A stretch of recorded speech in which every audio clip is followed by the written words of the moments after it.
Ito, gagawa na naman tayo ng another video about sa aking silka with Myra E. Bali, kasi may nag-comment sa akin na bakit hindi ko daw pinakita ang aking mukha dun sa ka-upload ko lang pong video. Kaya ito, gagawa po tayo ng isa pang video na nakaharap ako sa camera at hawak ko po ang aking silka.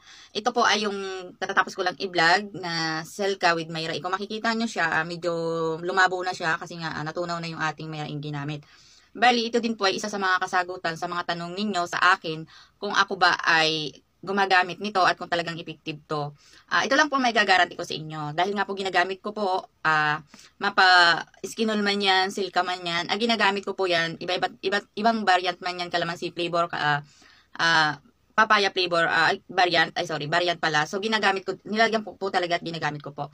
So, ang epektibo po nito sa akin is, para po sa akin kasi hindi na ako gumagamit ng mga astringent ba yun, yung mga ganon sa mukha. Hindi na po ako gumagamit nun. But before, matagal na, gumagamit naman po hindi naman po ako noon.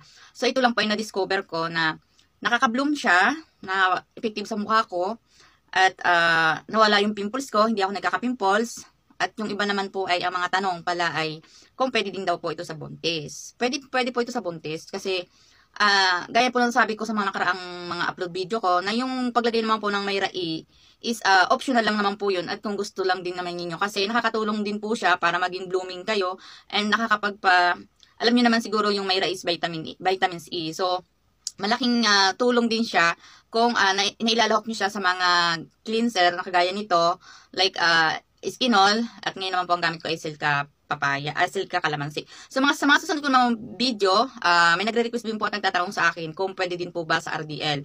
So, sa susunod na mga video, itatry ko po muna bago po i-share sa inyo kung pwede po ba. Kasi, gaya po ng sinabi ko sa inyo, hindi na po ako gumagamit ng astringent or ano bang tawag din yung mga, yun nga, yung mga pangtanggal balat sa mukha para kuminis yung mukha. Kasi nga, sabi ko po sa inyo, ang pangit ng outcome sa mukha natin, yung namumula na parang nangangamatis yung kulay ng mukha natin. Bali, parang over na siya sa mukha natin. Hindi siya maganda para sa ating mga